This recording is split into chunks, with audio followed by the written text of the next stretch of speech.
আসসালামু আলাইকুম রহমতুল্লাহ বারাকাতুহু। হ্যাঁ, সিয়াম রাখার জন্য এই পহেলা জিলহজ থেকে 9 জিলহজ কন্টিনিউ করা জরুরি না। যদি কেউ রাখে তো নেকির কাজ করলো, সে নেকি বেশি পাবে। কিন্তু কেউ হয়তো গ্যাপ দিয়ে রাখলো বা সময় সুযোগ অনুযায়ী রাখলো,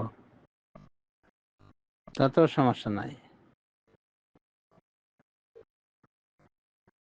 আর শুক্রবারে শুধু খাস করে সিয়াম রাখা নিষিদ্ধ, শুক্রবারের ফজিলতকে কেন্দ্র করে।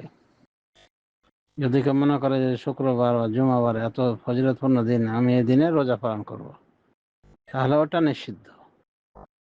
অন্যভাবে যে কোনো দিন ক্যাম করে না কোনো রাতে, সে শুক্রবারের ফজিলত উপলক্ষে রাতে ক্যাম করে, এটা নিষিদ্ধ। সহিহ মুসলিম শরীফে রাসূলুল্লাহ সাল্লাল্লাহু আলাইহি ওয়াসাল্লাম নিষেধ করেছেন, বলেছেন তোমরা জুমার দিনকে খাস করো না সিয়ামের জন্য, আর জুমার রাতকে খাস করো না ক্যামের জন্য। তো জুমার দিনে খাস ভাবে জুমার ফজিলতে সিয়াম পালন করা নিষিদ্ধ।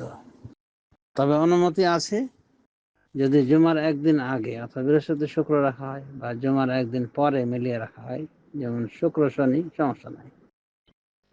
এরপর ওলামায়ে কেরাম একটা শ্রেণী বলছেন যে যদি জুমার দিনে অন্য কোনো সিয়াম রাখা হয় অন্য কোনো নিয়াতে, তো সমস্যা নাই। যেমন কাজা সিয়াম আদায় করার সে সময় পাচ্ছে না একমাত্র এই জুমার দিনে বা বৃহস্পতিবারের দিনে, তাহলে সে কাজার নিয়াতে শুক্রবারে জুমাবারে সিয়াম পালন করতে পারে।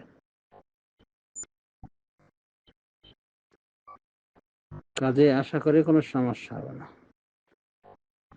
যদি ওই জিলহজের নিয়তে সিয়াম পালন করে, তো জিলহজ মাস তো কেবল শুরু হতে যাচ্ছে, আর আরবে শুরু হয়েছে অলরেডি, আজকে পহেলা জিলহজ চলে গেল। তো সমস্যা নাই, শুক্রবারও রাখা যাবে, তবে একদিন আগে মিলিয়ে রাখা ভালো, একদিন পরে। শুধু শুক্রবারে রাখা থেকে বিরত হবে। যদিও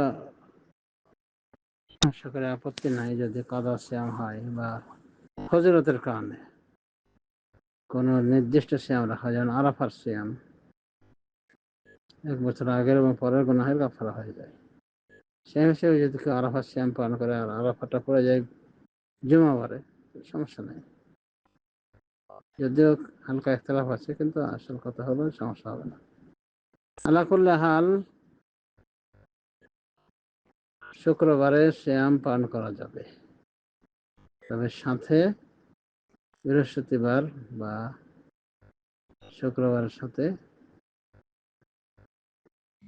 শনিবার মিলিয়ে নেবে, তাহলে আর কারো নিকটেই আপত্তি থাকবে না।